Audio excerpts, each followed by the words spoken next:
Good Manners by Mrs. Ellis Mumma from 1886.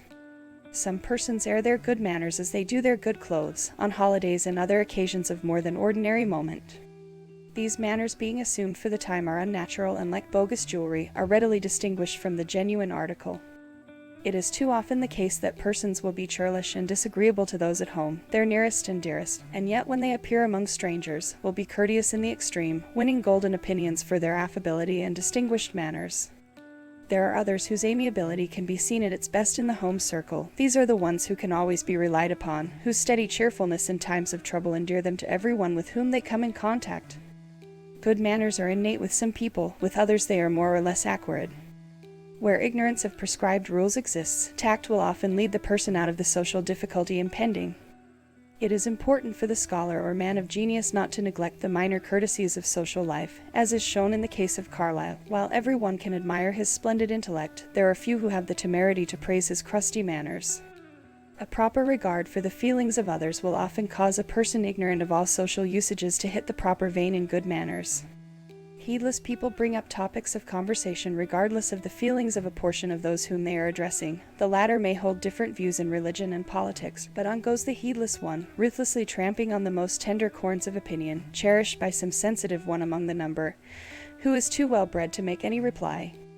On meeting an acquaintance who is in ill health, how many rush forward exclaiming, "How badly you look, I should never have known you." This is not only execrable on the part of the person who perpetrates it, but is often followed by serious consequences to the invalid, who is naturally depressed by such news. Invalids should always be met with cheerful words or manner, even if they have to be assumed. Those possessed of truly good manners, as distinguished from surface polish, will always and on every occasion have a proper regard for the aged. What more beautiful sight is there than devotion from youth to the aged around them? On the other hand, to see, as is frequently the case, children allowed to mimic and ridicule tottering age, is a shame and disgrace to the age in which we live. It is true that it is never too late to learn, but those who have the most agreeable manners and who exhibit urbanity under any circumstances are the ones in whom good manners were instilled in early childhood. It is not only rude but extremely heartless to laugh when a tale of distress is being told, yet this occurs frequently among those moving in what is considered the most exclusive society, which, be it understood, is not a term synonymous with well-bred, although it is looked upon as such. A thoroughly well-bred person is mindful of the feelings of everyone, from the highest to the lowliest person he or she may come in contact with, for thus, in trifles, do good manners and breeding show. Home is the hotbed in which the seed of good manners should be sown. The parents are the gardeners who should pluck out all weeds from among their tender plants. With proper care and culture, these plants will blossom into flowers of courtesy. It is to the homes in this broad land, where so many youthful characters are forming, that improvement is looked for in manners, as they are there trained. Such will their bearing in future life be. Their good manners should be brought into practice towards their parents and one another, not held in reserve for the benefit of strangers. Many gaucheries now committed would be avoided if good manners were instilled in children while they are under home influence.